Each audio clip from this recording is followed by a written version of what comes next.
يا حبيب الروح، يا من بحبك يسكن القلب الجريح. غبت عن الدنيا ولكنك بفينا نبضا يحن، صوت ذكر يستريح.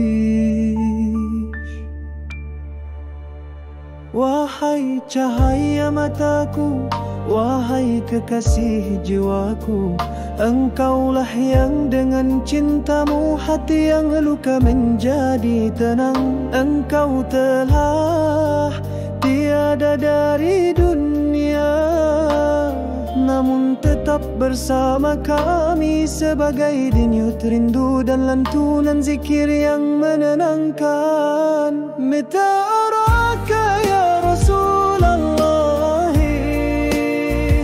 syauqi ilaika naru la tantafi, dam'i daun qalbi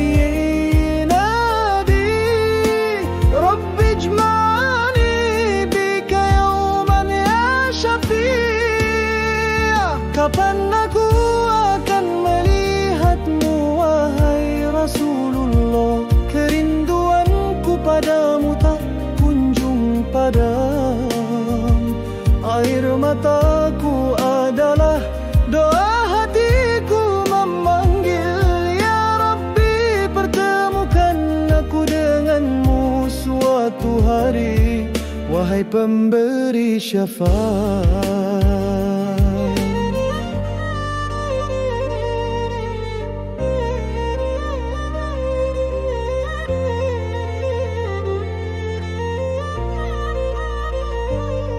ذكراك شوق في قلوب أمتي،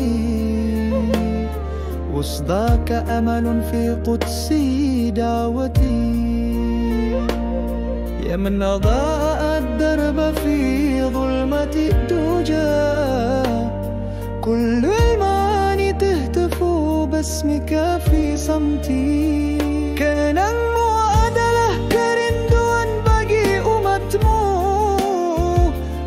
suaramu adalah harapan dalam suci doaku. Wahai engkau yang menerangi jalan dalam gelap malam, segala makna berseru menyebut namamu dalam diamku. Mita araka ya Rasulullah, syauqi ilaika naru la tantafi, دمعي داء قلبي ينادي.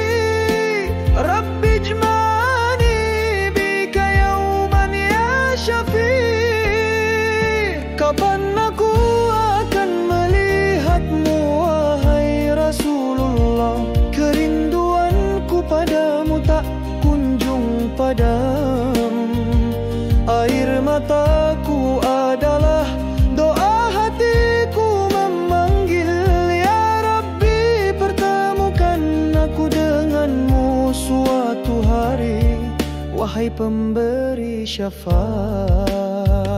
Mita araka ya Rasulullah, syauqi ilaika naru la tantafi, dam'i daun qalbi yunadi. Ya Rabbi ijma'ni bika yawman ya syafi'u. Kapan aku akan melihatmu wahai Rasulullah. Kerinduanku padamu tak kunjung padam.